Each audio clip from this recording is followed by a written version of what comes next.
The first Friday night in October, and all the stars are out for week 6, including the #1 running back in the country in the 2025 class.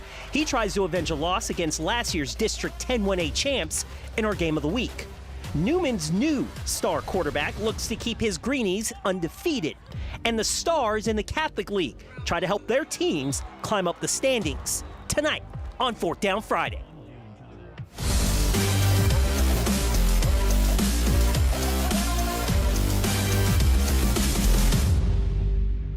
A District 8-5A opener to kick things off tonight. Chalmette and East Jefferson meeting at Joe Yenny Stadium in Metairie. All Owls at the break, 42-3. And they find the end zone again in the third quarter as Kenyon Green takes the end around and strolls in for the 11-yard touchdown run.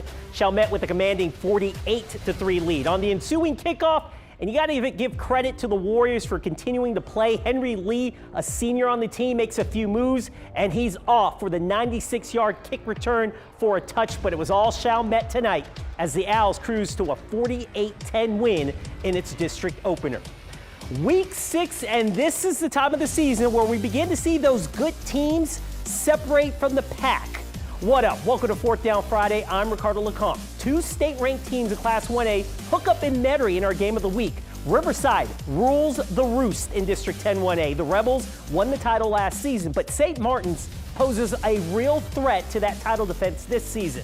And the Saints are led by the best running back in the country in the class of 2025 in Harlem Berry. Seth Lewis joins us live from Tony Porter Field with more on this hyped district opener. Hey, Seth. Hey, Ricardo, anytime and anywhere St. Martin's has been this year, it's been the Harlem Berry show, and rightfully so, as he had over 170 yards rushing tonight. But today, it was Riverside's Dedrick Lasty who stole the show in getting his team the victory. Last year, Riverside holding Harlem Berry to only 106 yards in the contest. Berry very motivated to start this one. Look at this 20-yard run showing off why he's the #1 running back in the junior class with all of the cuts. But the Saints would have a kick blocked, and they would get no points out of the drive. And the Rebels didn't take long to cash in. Brock Bourgeois finding Mason Smith, and he is going to do the rest, hustling his way for the 50-yard touchdown. It's 7-0 Riverside.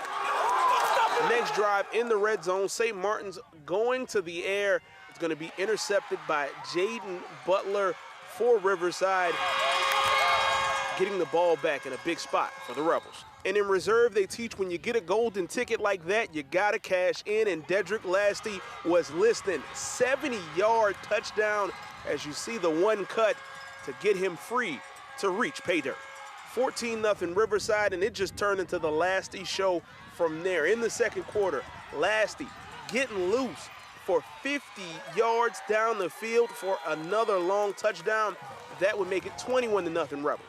And then right after another Saints interception, it's Lasty getting loose for a 30-yard run, and that would make it 28-0 Riverside. The Rebels did a pretty good job of swarming the Harlem Berry in the first half, but here on this direct snap, he's going to get loose finally for a 35-yard touchdown down the right sideline. And it's St. Martin's trailing 28-6. But that still left a little time for Riverside to pull out some magic, and their trick of choice is the Statue of Liberty. Kenrick Johnson, the 8th grader, scrambling to the right. He looks like he's stuck. They're telling him throw it away, but instead he throws it up to Bourgeois, the quarterback for the TD. It's 34-6, Rebels at halftime. And in the second half, Lasty put a cherry on top of this ice cream performance. This 39-yard touchdown eclipsing over 300 yards. He finished with 337 in the game as Riverside gets the victory, 55-14. I really had to do nothing. I just had to come out here and show him that I'm a good running back too. He's a good running back, but our defense, they were prepared.